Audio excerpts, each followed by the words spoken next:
Okay, so first I'm just looking over this thing. Probably works. Because when shutting down my computer after I forget to shut down OBS, I get this annoying error message. So my phone ringing. Stop. I don't know why I have alarms set after I already wake up. Oh my goodness. Okay. Just make sure no alarms are on because I don't need them. Alright. Why do I only have one? Oh no, I don't. Okay. Anyways. Oh no way. Let's put my overlay on.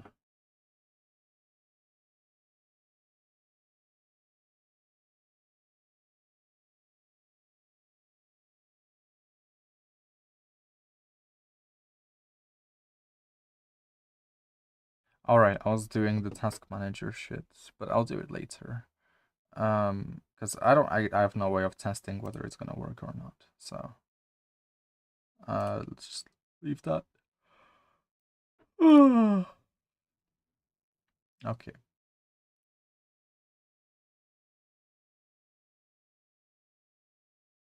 Let's see.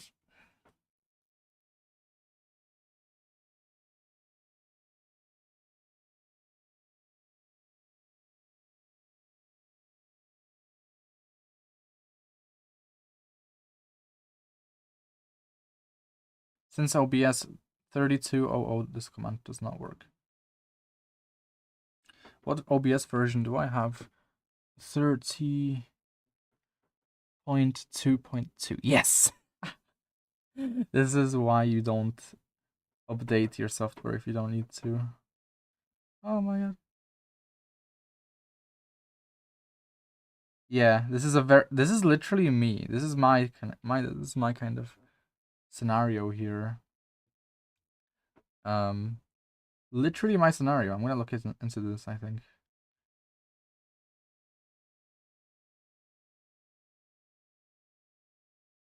They used Python code. Oh my god. Wow.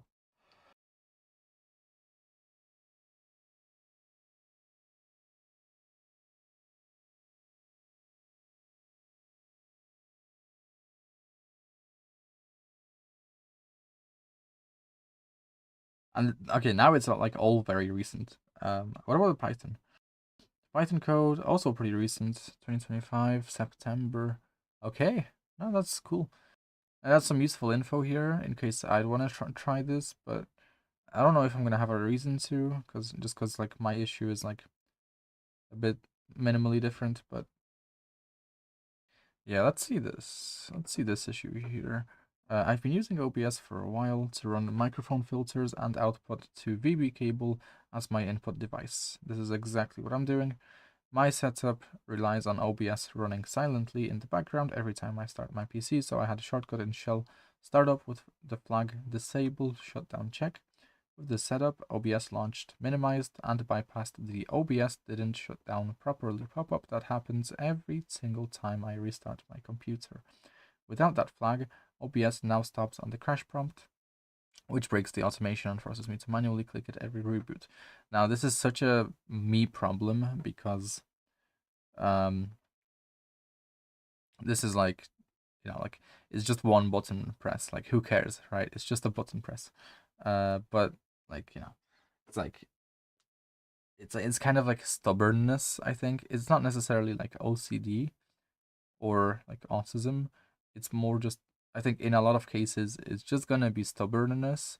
In my case, it's like a mix of everything, but it's still like mostly just stubbornness in my case, because when a system or a subsystem does not support a feature natively, when a system or subsystem does not support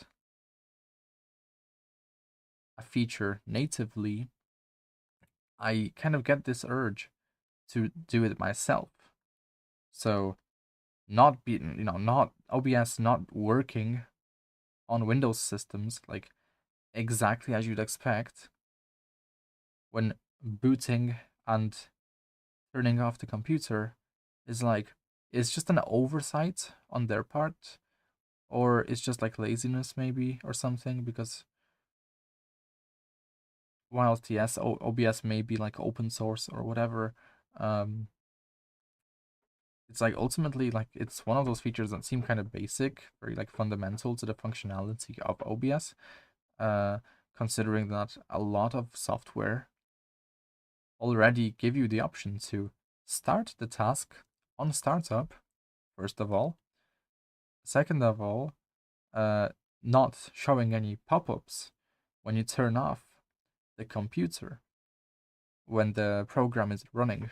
Like that's kind of the thing. Like I understand that this is like an advanced kind of software, but advanced users don't treat the software as advanced software. They just treat it as software.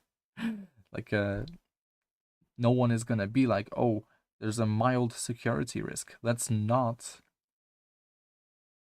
create the functionality that most other software have in it just because, oh, there's a minor safety security risk involved with doing things a certain way, um, where like you don't need to be asked for like administrator privileges or anything to boot it up. Like no, like it doesn't really fucking matter. Like it's still like just a software. Like unless you're like a popular streamer, you probably don't need to worry about your safety that much compared to, yeah, someone who's rich or someone who's a popular streamer. Like I have nothing on my bank account, so if I were to somehow give away my info, like my passwords or whatever, like it doesn't really matter that much. Um, but yeah, it's just like OBS should totally give users the option to just have normal functionality when shutting down, when booting up, where OBS boots up automatically if you boot up your computer and shuts down automatically when you shut down your computer so that you don't get the pop-up. If OBS shuts down in a different way, in an unexpected way, yeah, sure, give the pop-up, right? If it crashes, if OBS crashes, yeah, give the pop-up. But it's just not really necessary. I think you should be able to turn it off. Maybe they have some technical reasons for turning it off, but there's also just the user kind of end of things, like the end user kind of perspective to also keep in mind.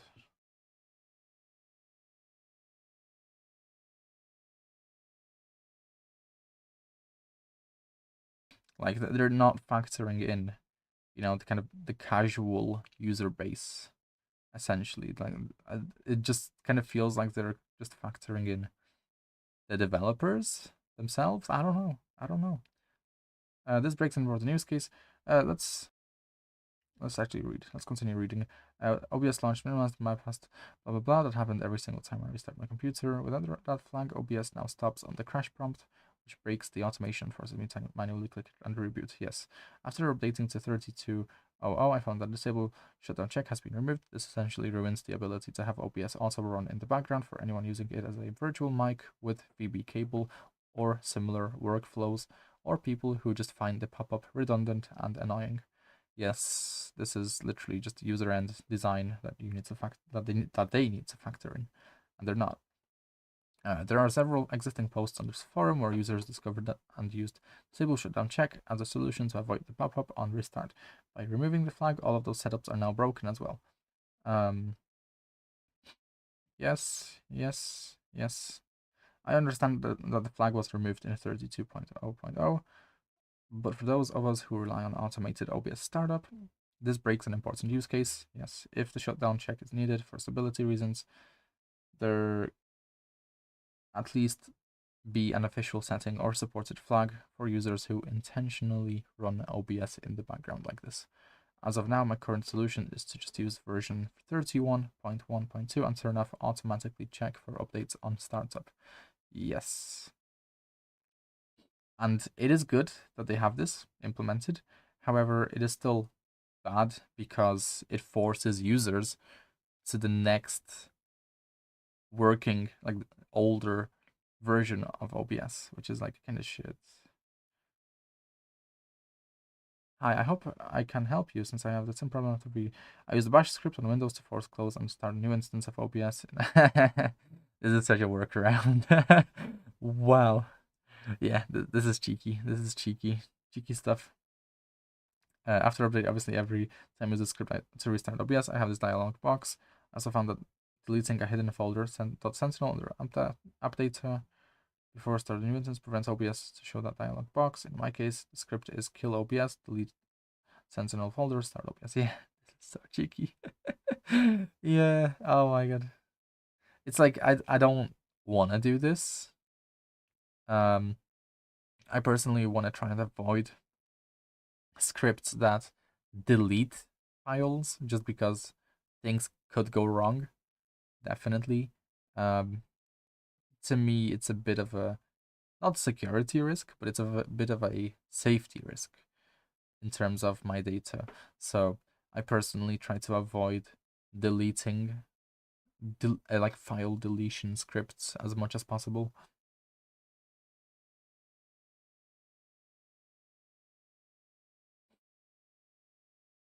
I'm the author of the past thread you mentioned. I'm also experiencing inconveniences with the current version. As previously argued, I think there should be a toggle switch for the feature in the settings. It seems to be a recurring problem with every version upgrade. I do not understand like why they do this. OBS can run purely on its own without any additional plugins, then the safe mode parameter still works. And yeah, no, I have plugins. I have all kinds of shit in my OBS. Do I have a good? Do I have voice crack? Do I have a good reason to be using the plugins I use? Let's see. What are my plugins? So one of my plugins is the okay. So captions is on okay. So automatic scene switcher, output timer, scripts, WebSocket server settings, and input overlay settings. So input overlay settings and automatic scene switcher, I need to have them. Otherwise, that's pretty much it. I think actually, but still, I need them. I actually need them. So, especially automatic scene switcher. I am currently going to have a nice, interesting setup where things are gonna be quite nice for me because they're gonna like auto switch. Things are gonna like auto switch to like my universal scene, so I don't have to do anything with my OBS essentially until I stumble upon like an application that requires specific configuration, such as Half-Life, to run. But if it's like a normal game that's not like very old, it's okay. So, and yeah,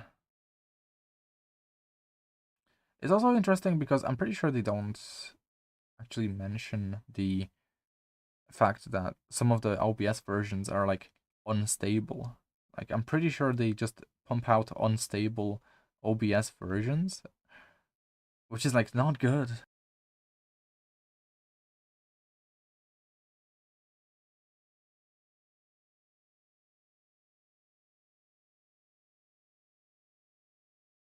This is funny.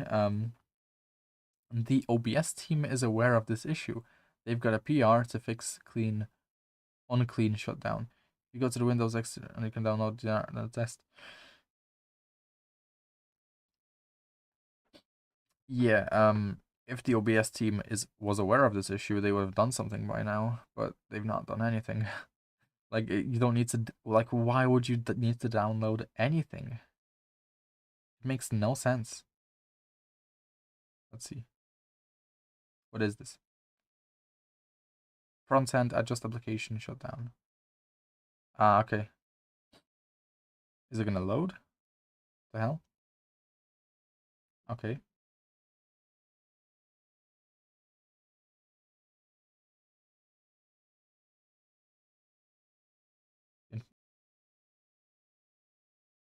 Why is my push to talk key opening another? What the hell? Why is that happening? What?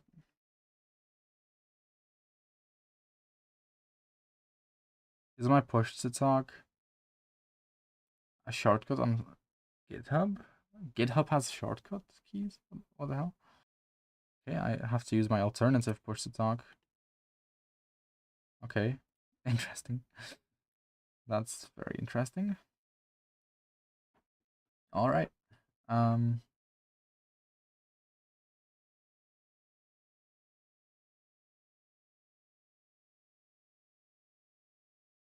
they are aware of it, but October.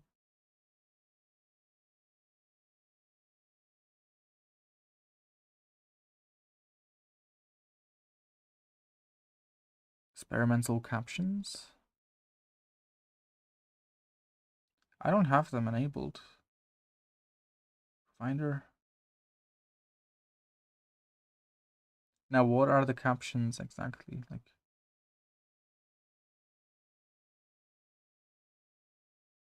huh?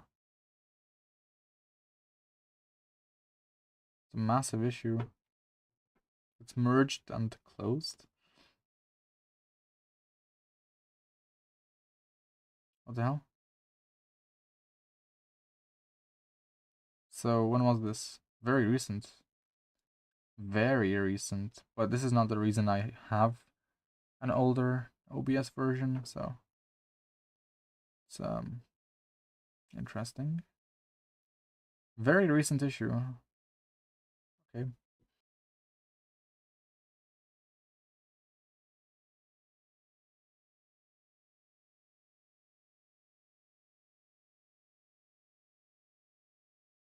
Okay. A bit of a sidetrack, but let's now continue with the optimal Half-Life experience. Methods to fix issues and improve your experience with Valve's classic game.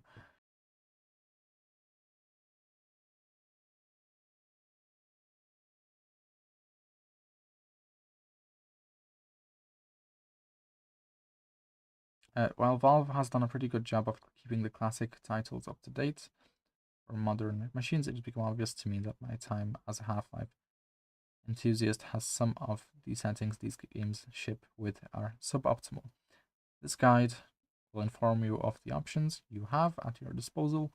This guide may be labeled as a Half-Life guide, but many of the settings here will apply to multiple or even all games running on the Gold Source engine, such as Counter-Strike, Team Fortress, Classic, and the almighty Ricochet.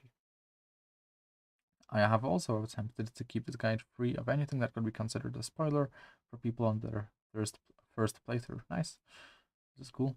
Any console commands provided here can be saved with either method shown below, the exception being launch parameter, which must be put in your game's launch options. Saving configs via launch options. The easy way to save custom settings is via the game's launch parameters. It should be noted that these settings will not carry across games, and you'll need to do this for any game in addition to Half-Life you wish to apply to. First, we need to access our launch options, Half-Life in your Steam, properties, launch options. The commands you put in there will be executed when the game starts up. These are my recommended launch parameters for Half-Life. If you wish to simply copy my settings, feel free. Throughout the rest of the guide, I'll end up explaining what most of them do. So borderless windowed, very nice. FPS max 60. I don't know about that. I'd rather have like 90 FPS at least. FPS override 1. So this is okay. So okay. Okay. This makes sense. Yeah, but if he's gonna override the FPS, is it not better to set it to 144 or higher? Like what? Okay. GL texture mode. I'm not sure what these do. Nearest map linear, ground down 0, default FOV 107. I think okay. So I already have this set up here. My FOV is 103. I prefer. Commands and must be prefixed with a plus. Launch options are prefixed with a minus. Okay.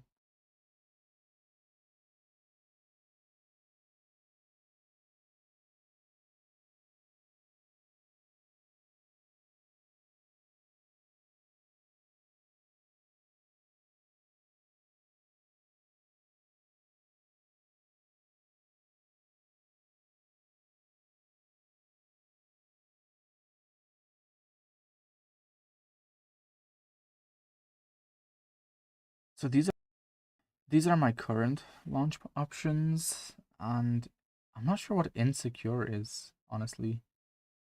What is insecure?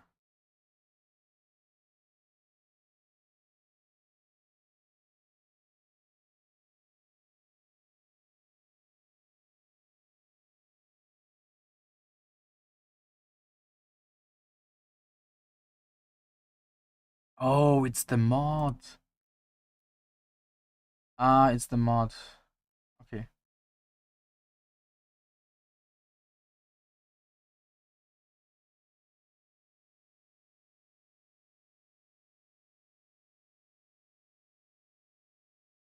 Unseen enemies for this particular chapter. If you want to try it out, you can download it. Link. Why do I have this mod? Wait. Why do I have this mod? What? What? Wait. Is this not like a Half-Life 2 mod? No, it's not. Wait, I'm so confused. Why do I have this mod installed? Do I have it installed? What?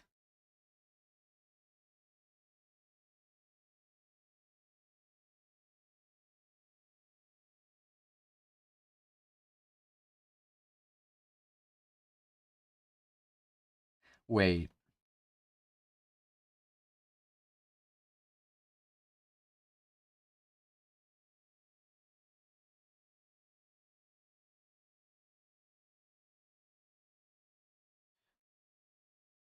Well, that lets you run the game and it's outside of hack. Oh, okay. Okay. Alright. That's... Okay, that scared me for a second. There's just Google being dumb. Like, it's minus insecure. Like, why? There's no minus insecure in here. It doesn't say. Like, if I go and search, there's gonna be not a single minus insecure.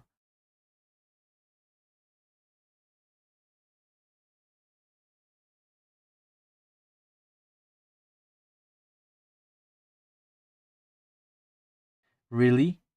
The embed has minus insecure. Oh my god. So I got a heart attack because of this. This tiny thing. Oh my god. Okay. Fuck, dude. Continuing.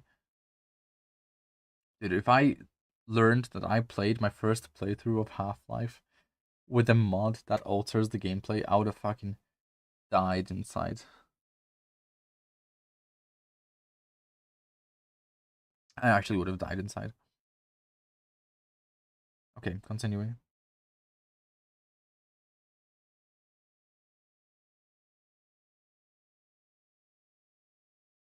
So essentially, exec userconfig.cfg is my preferred way of running my options. Window, no border.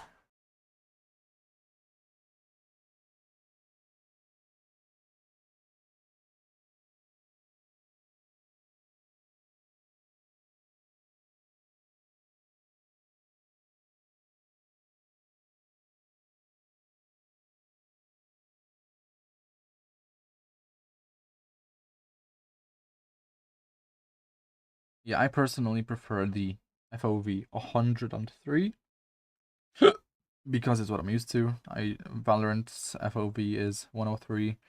So that's kind of what I stick to.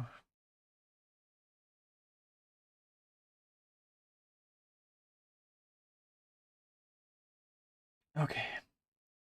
Saving configs via a user config. Yes, any changes you make to settings via commands should be saved in a configuration file to ensure these settings are applied each time the game starts up. Many commands don't achieve archive automatically when entered through the console. Also, many commands don't, like many settings you change, also don't automatically kind of save when you change them. So it's kind of annoying in that way. How does one do such thing? I'm glad you asked. We find our config file. First Half-Life name list, properties, local file, browse, it should have Half-Life, Valve, user config. If it doesn't exist, create it by making a new text file and renaming it to userconfig.cfg. CFG, make sure you replace the TXT extension with a CFG extension. You don't want user. Yeah, obviously. This is all that I already figured out. Any commands you put in here will be executed when the game starts up or when you apply settings in the options menu. It's my recommended user config for Half-Life. If you wish to simply copy my settings, feel free to. Throughout the rest of the guide, I'll end up explaining what most of them do. Zoom sensitivity ratio. Zoom sensitivity ratio? What's zoom sensitivity ratio? What? Is this for Half-Life 2? No, it's not. Okay, interesting. Code center ID. Ah.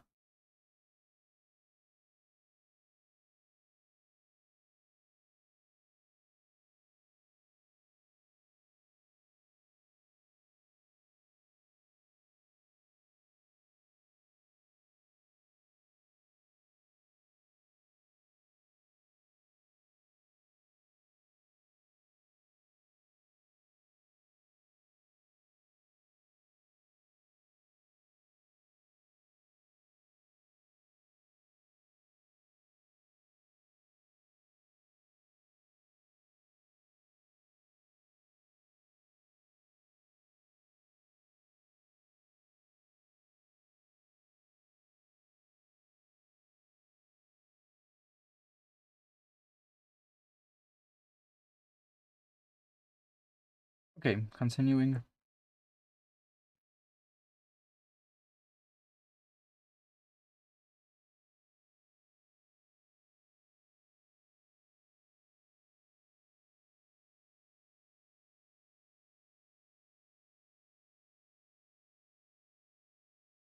This is a bit redundant because we're defining the default FOV twice.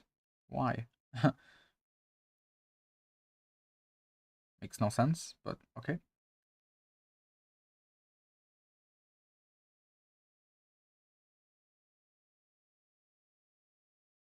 We have one command per line. On the left, we have the command. On the right, we have the value surrounded by quotes. Yeah, there's lots of freedom in terms of how you can format these files, which is nice. I like that. Like, I could legit, like, have everything in quotation marks. I could have nothing in quotation marks. It's great. It's great. But for clarity's sake, it is good to have some things in quotes. Like, like the aliases.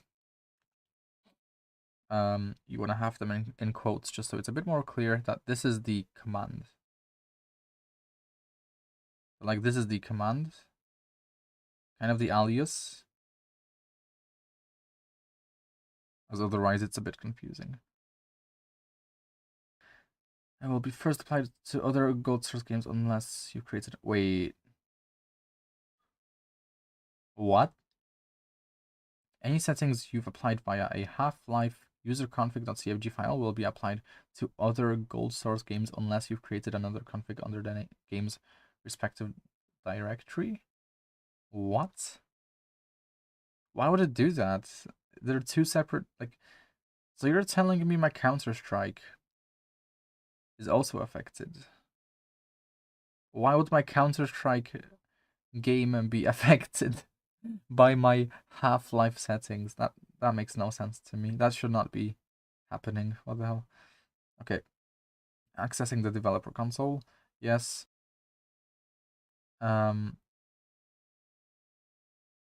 Models. One aspect of Half-Life that has split the community for a long time is whether the use of the original Valve models or Gearbox HD models.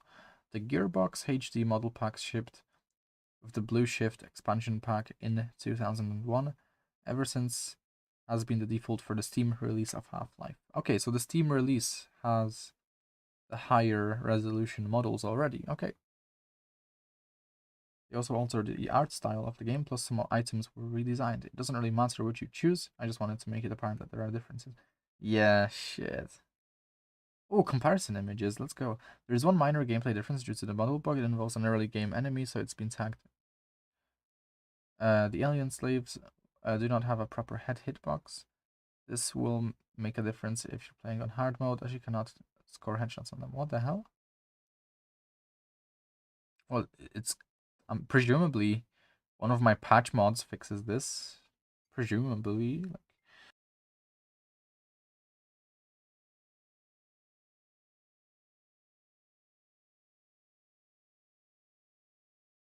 presumably.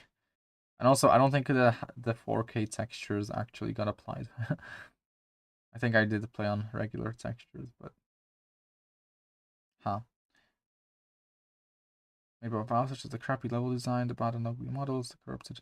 But yeah, I don't know, dude. I don't know if these mods applied or not. It's kind of annoying. The original high definition. Is there? I can't see a single fucking difference.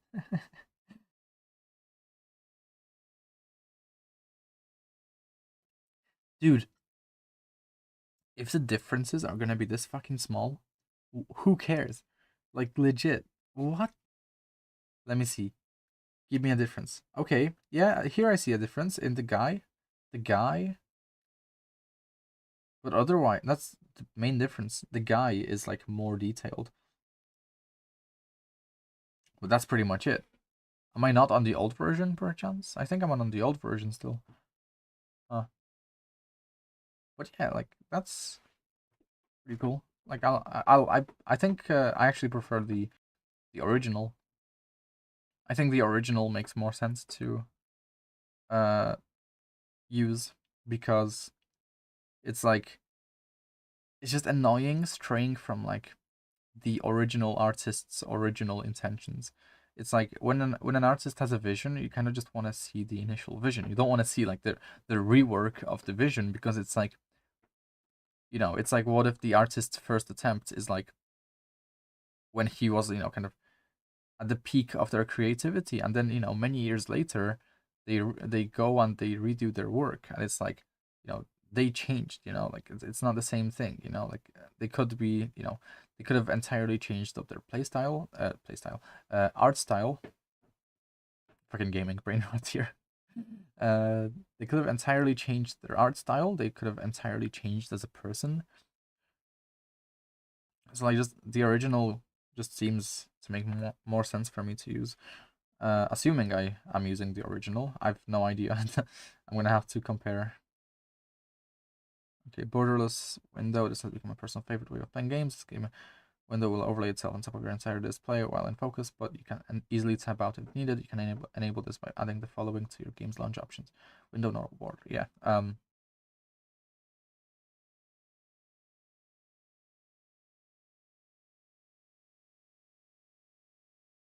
And yeah, this is nice if you use Alt Tab, but my personal favorite reason to use borderless windowed is for all my overlays, or if I need to move my mouse to the second monitor, I can do so really easily. I can press escape, then I can just move my mouse to the second monitor, no problem.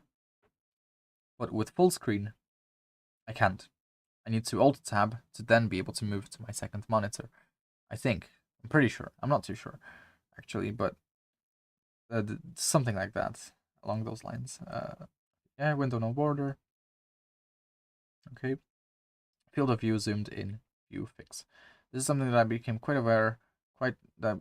aware of quite a while back, but haven't seen any mention. In case you aren't familiar with field of view, it's degrees of your view cone, how much you can see at any given moment. Standard for first-person action games is about 90. Gold source calculates FOV based on horizontal screen space rather than vertical. Yes, so it's awesome. Essentially, this means you aren't benefiting from the extra horizontal screen space of the now common widescreen monitor. Thankfully, this fix is simple. Your config default value is 90, yeah. Or the following to your launch options, yeah. I think I'll remove it from the launch options. I don't know, actually, because I don't need the FOV switch. Or do I? I actually do, I think. Or do I? I don't. I don't think I do, but I think it's better to have it in the config. It's just better to have it in the config. So then if I send someone my file, they will just be able to change all the values to their liking. So Setting our FOV to 107 on a 16:9 display offsets it, so we have about, we should, in terms of vision, you should feel free to tweak this as you please. However, it's personal preference. Some people actually get motion sickness from a high field of view. This is not a high field of view. This is just slightly above the usual FOV in these games. So, like 120 maybe makes sense to me why you'd get like motion sickness from like 120 FOV, but not 107, not 100. Like, who gets motion sickness from 90 FOV? Like, it shouldn't be happening. Like, what? Okay, you should feel free. Let's see. Note for Counter-Strike and Deathmatch Classic. These games use CL FOV rather than default FOV for adjusting FOV. And unfortunately, Counter-Strike clamps this at 90, meaning you cannot bypass the issue. That's a shame, to be honest, because I was hoping I could change my FOV in the older Counter-Strike.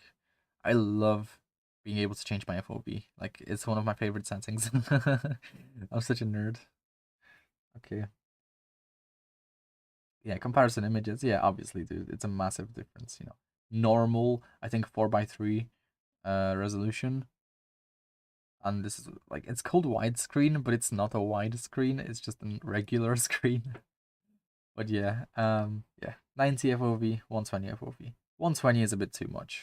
Let's be honest here. Like, it's way too much. But 90 is not enough. Like 120, what's gonna happen with 120 is you're gonna get the fisheye effect. That's kind of the problem with a too high field of vision, is you just get the fisheye effect where like the sides kind of like move faster, like the edges of your screen move faster than the center of your screen. So you get like this stretching kind of thing, because it's like stretching effect on the sides. It's not too nice. It's like it shouldn't be something you notice. That's why 90 FOV is actually kind of nice in that aspect, because you get kind of a consistent view. You don't get that kind of stretching and moving of the edges of the screen. Okay, OpenGL texture filtering. When running in hardware, OpenGL mode, Half-Life applies texture filtering by default. You may have experienced something like this if you've ever used source ports for games like Quake or Doom. These visual effects smooth out and round textures on both models and the world, turning individual clearly defined pixels into a blur of colors. I don't know if I want a blur of color. Like, let's be honest here. Like, if the artists wanted that, they would have done that already by default with the textures. Like, it's so annoying, dude. I'm actually just, oh my god, dude. Like, so why is it so difficult to get? Because I'm pretty sure I was already running this, I'm pretty sure. I'm not too sure, but I have a feeling I was already running this, OpenGL, hardware, texture filtering. Okay. This is a personal choice as to whether or not you like it. But no, it's not a personal, I mean, it's a personal choice in a way, in one way, yes, but if you care about the artist's original intentions, it's not personal choice. It's gonna be like not personal choice, because you can't care about the artist's intentions but just change the way you see the textures. Like, it's not, it's like, it's contradictory. Like, if you want to get the true original Half-Life experience, you need to be able to see Half-Life the way it was made originally. Like, so I don't think I want OpenGL mode. I don't know if I can change it here. Probably not.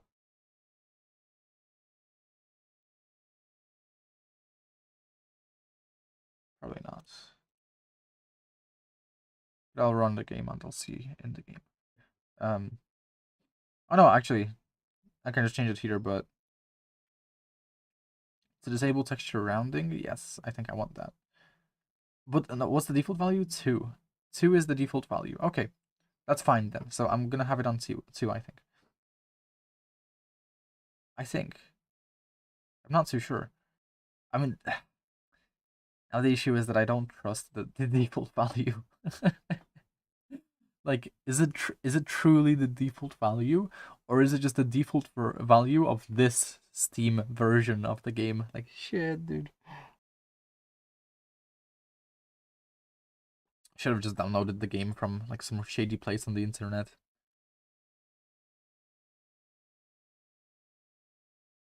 But it's okay. I won't spend fucking 20 hours on this guide. I'm already almost through it as well. Okay. Uh, disable texture. I don't know. Like, okay. Or following to your launch options. To disable texture filtering, add the following command to your config.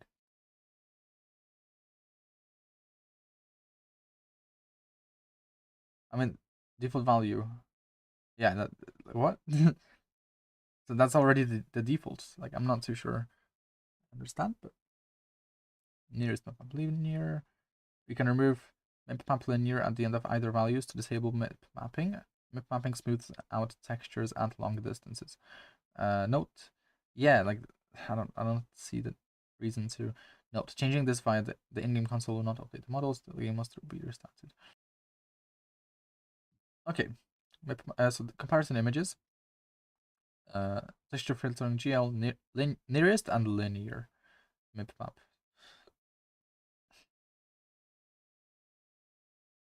I think more blurry. Let's see. Yeah. Why would I want it to be blurry? It legit just looks worse. Like, this is objectively better. Like, this is just blurred. Why would I want to blur my textures? Like, what?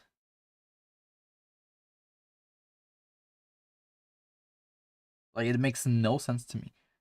Like, even in terms of like technical limitations, like, yeah, maybe it would be more realistic. Maybe people back then, in the 2000s, or late 1990s, uh, had like worse display monitors that resulted in this kind of blur, maybe. But I don't need this blur. I don't need this blur. Like, this is not needed. It's not needed, is it? Like, that's crazy. Like, I wish I saw this guide before I started playing Half-Life, but luckily I'll have these settings still working for Half-Life 2. So,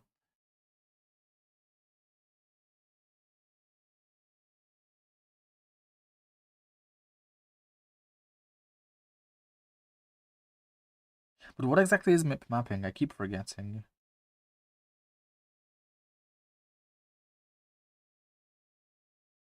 Is a computer graphics technique that uses pre-filtered, smaller versions, maps of a higher resolution textures to render surfaces, improving image quality and performance, especially for distant or angled objects, by preventing shimmering and aliasing and reducing GPU workload. It works by so I can turn it off. I think I could just turn it off now. Yeah. I think I'll just turn it off and I'll check out the vending machines because they are a good like reference point for this stuff. Like,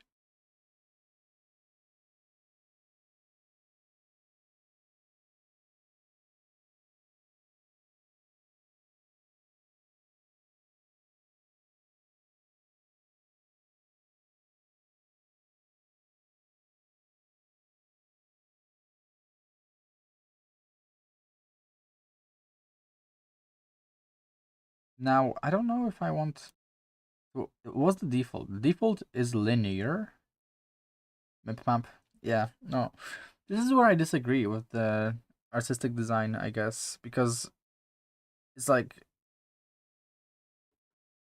it's kind of interesting, but like this is probably the only exception where I would disagree with like artistic design. Like, if an artist purposefully makes their work blurry so that you see it worse, it's like I don't want to have to like put on glasses to see your work clearer. Like, it should just be clear in the first place. Like, there's no benefit to this stuff being blurred. Like the vending machines, the walls, like there's no benefit to them being blurred. Legit. Like, it's just so much better when you can see what you're looking at more clearly. It's like, I don't know. the main thing I don't like. Okay. So I can turn off map in the entirety. Um, nearest map linear. So I need to remove map linear. But is that it?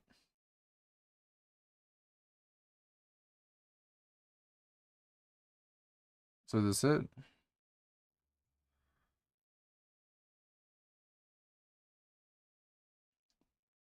I guess so. We'll see. We'll find out.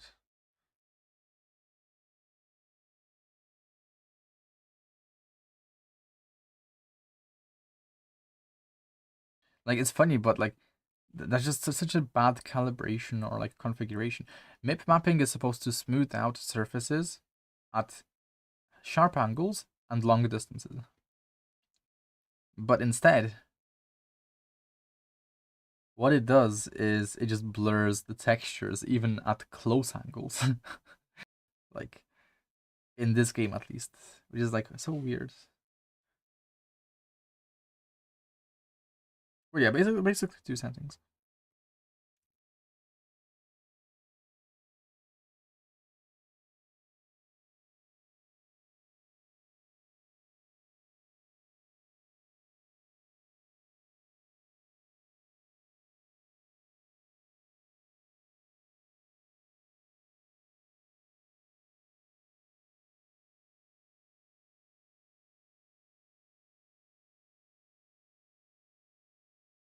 Honestly, I'd rather have all these settings in my notepad actually, but I can't have anything apart from.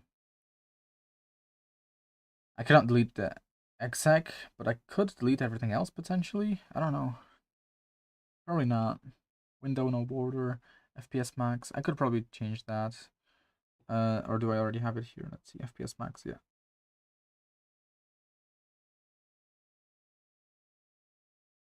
FPS override, yeah.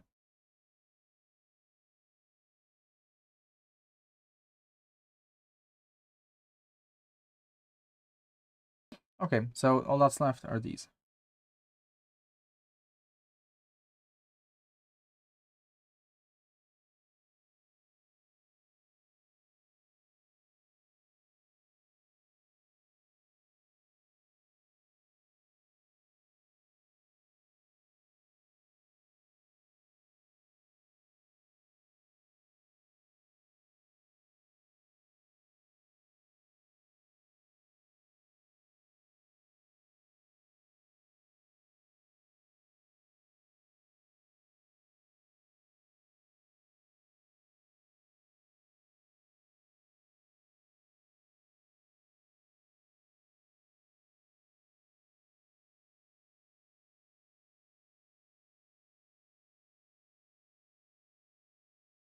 Okay.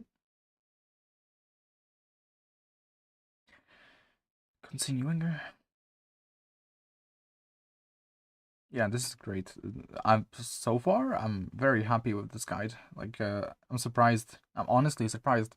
I thought that it wouldn't be so good, but it is. Like okay, like this guy deserves way more awards than just this.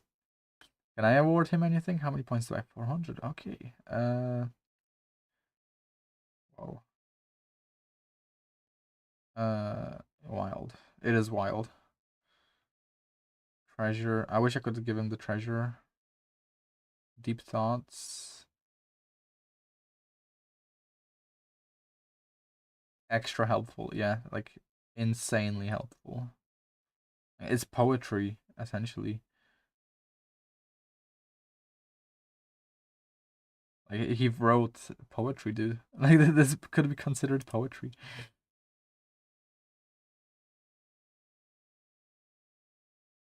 Okay. Like, I noticed I started giving out the awards because like there's just some things that are worth giving awards to. This is one of those guides, I think. Increasing the max frame rate, increasing your max frame rate beyond the normal amount may cause certain bits of the game to run slightly faster. Oh, from my experience, it's not slightly faster; it's significantly faster. uh, pushable boxes, they will move even faster than they already do. It becomes difficult to control them. Yeah. Moving platform, you may get stuck inside moving platforms. If this happens, you will be forced to load an older save. You should then open the developer console to reduce your max frame rate to 60 until you get past the section. So I think 90 FPS should be okay. I think 90, or I mean, I've been playing on 100 and it was fine. So maybe I'll even increase it to like 120.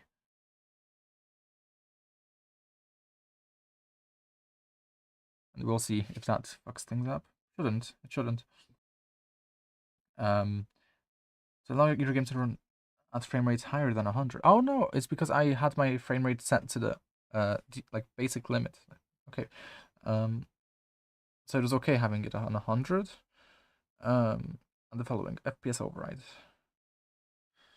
And also I swapped it too. I'll swap it too, I think.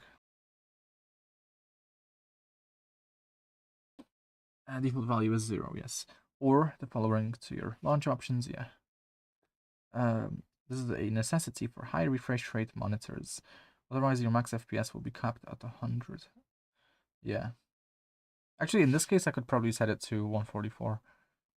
Actually, if it's capped at 100, oh, I mean, if I'm at 120, shouldn't I just go to 144? Like, fuck it, dude. Let's match my refresh rates, at least. Like, why did I buy my monitor? Just to play at 90 FPS on a game that's like fucking 20 years old. 25 years old, maybe older, wait.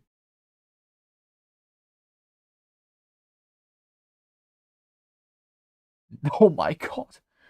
19 November 1998.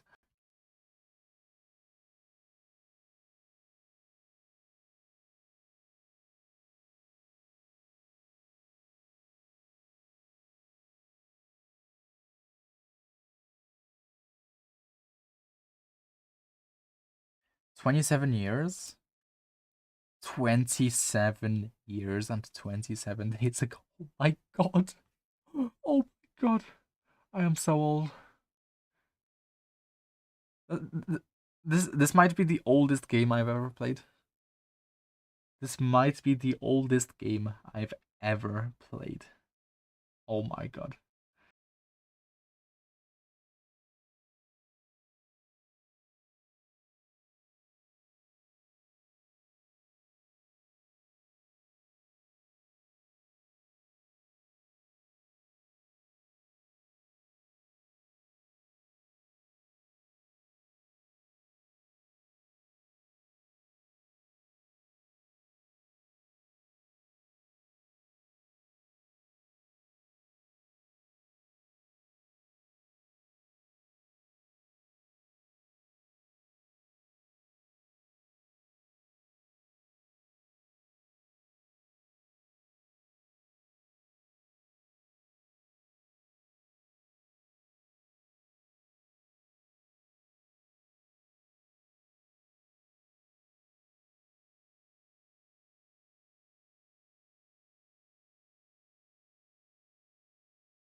I was trying to find out the oldest game I've played in the recent years, like in the last like 10 years. And Wash, po prostu Wash is on Steam. Wow. They released it like 2 years ago, 3 years ago. So pretty recent. Wow.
Okay, so I was trying to research what game is like the oldest game I've played, and I just can't find any older games than Half-Life that I've played in the recent years. Like this is the like I think 2002. is like the oldest game. Are like games of like the oldest year. Also,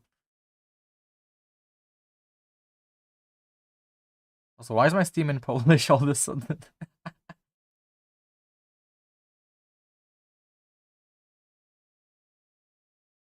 My Steam is. I hope it's not gonna be permanent.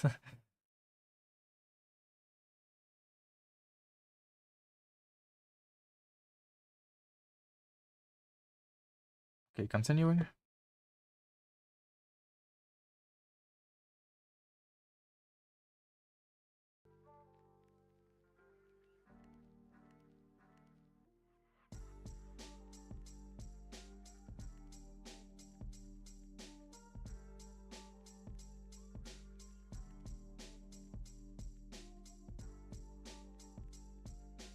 FPS, yeah. FPS max. You should set this. Let's see if it's over the yeah. Set the game's maximum frame rate. Add the following command to your config or the launch options. You should set this equivalent to or higher than your monitor's refresh rate. If you're unsure what this may be, it's probably 60. It's not probably 60. Why would it be 60? I play with 120, double my refresh rate to compensate for the fact that I don't play with VSync on. Screen tearing and VSync is a complex topic. Basically, VSync causes the game to be less responsive, but has the benefit of video not tearing. You can compensate for lack of VSync with a higher FPS. Not always. Not always. It also depends on the frame timings. So in Rainbow Six Siege, I would often get screen tearing, even at like 200 FPS. Like, I would go into my config file for Rainbow Six Siege. I would like set the lowest possible settings, and I would try and attain the highest frame rate, and it would still tear, even when I was at like almost double my refresh rate. It still would tear. So it's like it depends on how the game renders the frames. Like,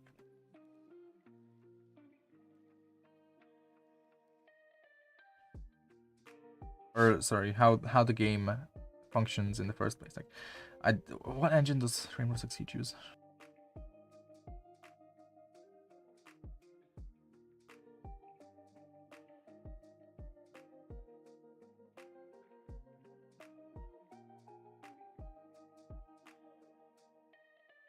What the hell is that? Anvi next. What? The hell is that? Like, there's always these like specific games that use specific engines. And kind of interesting. Okay. Yeah, reason can easily be toggled via the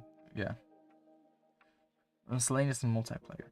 Various extra settings that may benefit you. Note these apply to pretty much all of official gold source games. Room of 1. You may have noticed that Half-Life has reverb echo effects. It can lead to the game becoming quite loud during action sequences. It can be toggled off. I usually prefer reverb on.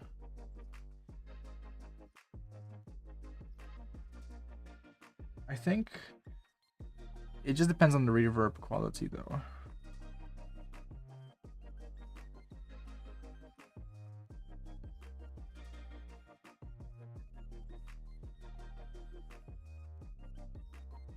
So I'm not going to include that. Zoom sensitivity ratio determines how to scale your default mouse sensitivity when using items that have a zoom/scope feature. I'll use aside from 1 to make aiming less consistent. Okay, that's fine. I'll leave that.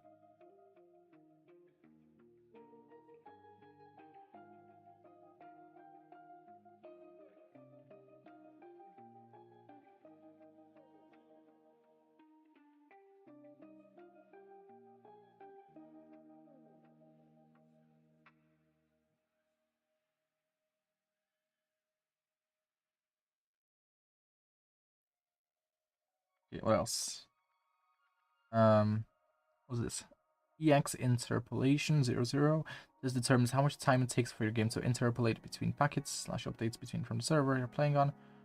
received from the server playing. By default, game ships with a high interpolation value. This will make the game feel slightly less responsive, as if you have higher latency than you actually do. The game will automatically increase its value to whatever it considers the minimum upon startup. If you tend to have higher ping connecting to servers, you may want to set this value like 0.02 or 0.05. I have decently low ping, generally speaking, so I think the default value is going to be okay for me. Update rate.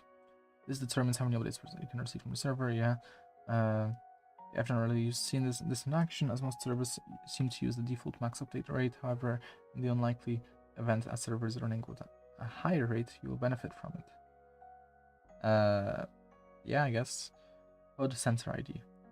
When looking at a player, their name and health info will be displayed at the center of your screen rather than at the bottom corner. Setting this to values higher than 1 will cause the info to be displayed further down from your crosshair.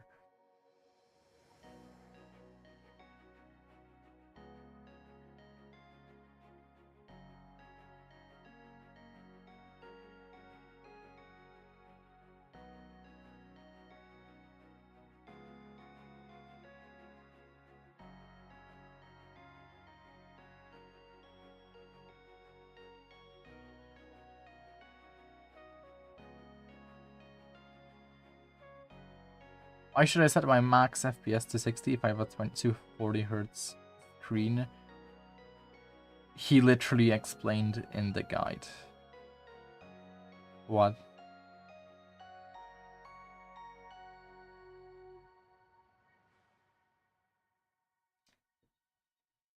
OpenGL texture filter. Okay, I mean, yeah, okay, so it's not the MIP mapping that he likes, it's texture filtering.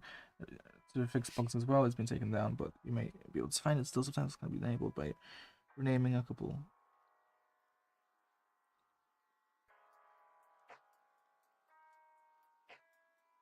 files. Yeah. The default FPS max value is 99.5 or 100. I'd love if the guy updated it.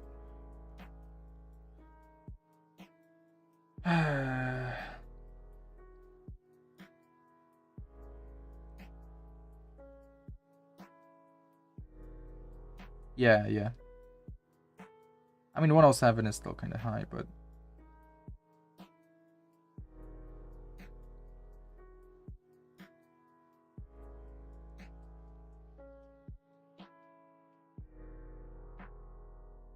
So the reason the hotboxes are hyperfast is that they are tied to the frame rate, yes.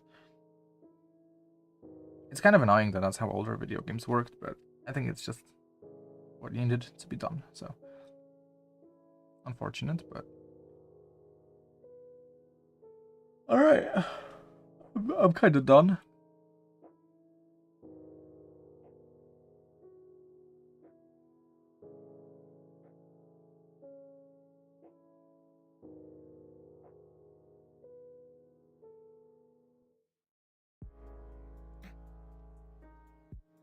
When was the guide last updated? Guide updates. This was 2022, I think. Yeah.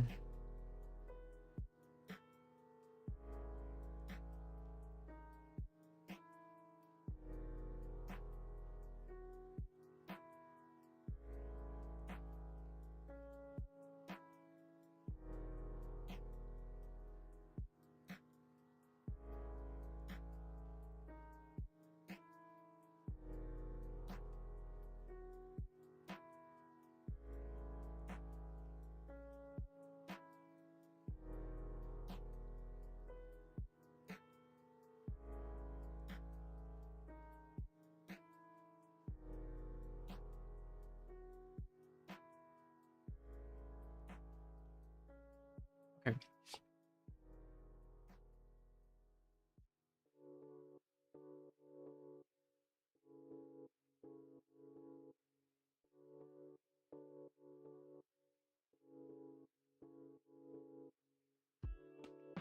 All right. So that's it from the guide.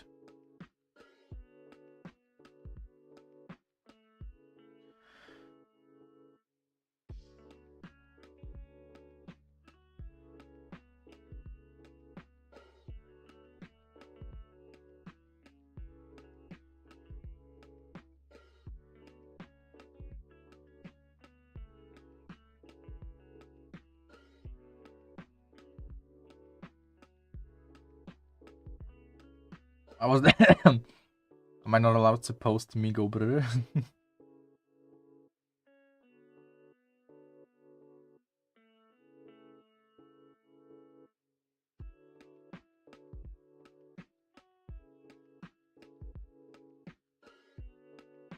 Please, please. What?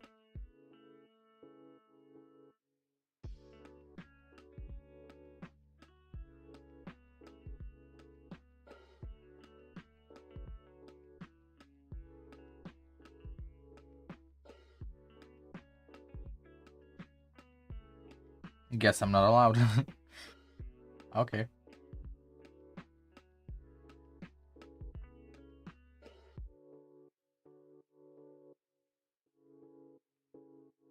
Maybe now? No. Oh my god. Okay. Let's see.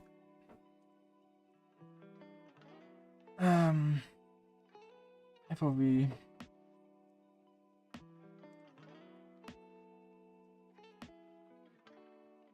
I like how I have 2 of these.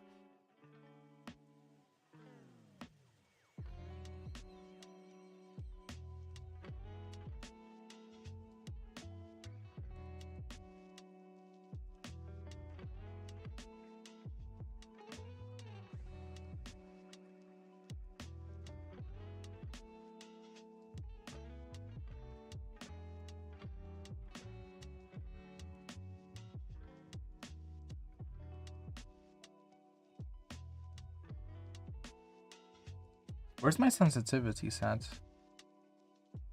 Why don't I have my sensitivity option here? What? Or is it this? No, where's my sensitivity? Wait. What? My sensitivity is not here. Bro.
Okay. That's pretty much it, I think. I can now play. I'm happy with this. I'm very happy. Assuming everything works fine, and my game is not gonna crash right now. It would not crash. I just tweaked some very basic settings.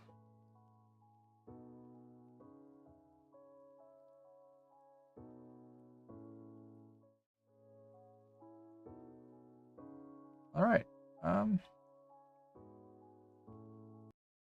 Turning off the music.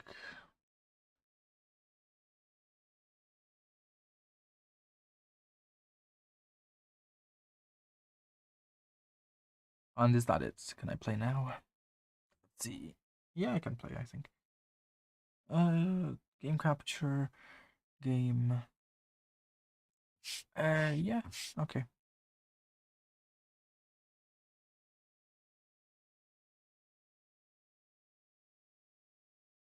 Just make sure that like the settings are okay. Oh yeah, sound.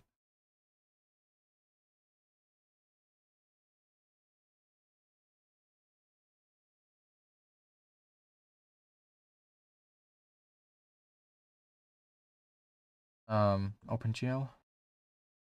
Yeah. Widescreen, brightness, gamma. Ooh, I did not notice these settings before. Also, I'm pretty sure you can just turn texture filtering off here. I don't know why I didn't do that. Okay. Brightness. I'm not too sure about the brightness exactly, but I'll just increase it slightly. Gamma, I have no idea. I'll reduce it, I think. Oh, my game. Okay, it restarts the game. Okay. Oh, my game crashed again. Okay. Sure. That's okay. Whatever. Um. Oh, my Steam is getting captured. My Steam. Okay, I was a bit confused for a sec. Like, how is my Steam getting captured? Is it still getting captured now? No. Okay. Interesting.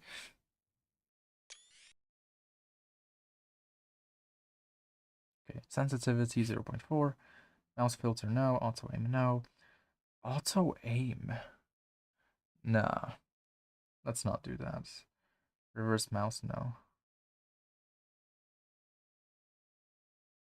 Okay, yeah. It might not show all the controls, but they do work for sure. Voice in game, boost microphone gain. Testing. Oh my god. The quality processing is the audio processing on the microphones is quite amazing. Oh, okay, original models. That's why. Okay, yeah, I think it's the mod.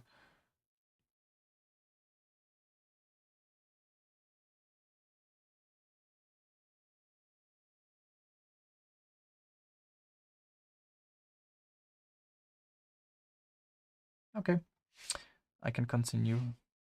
I think I'll even restart the stream just so that it's one separate instance, possibly.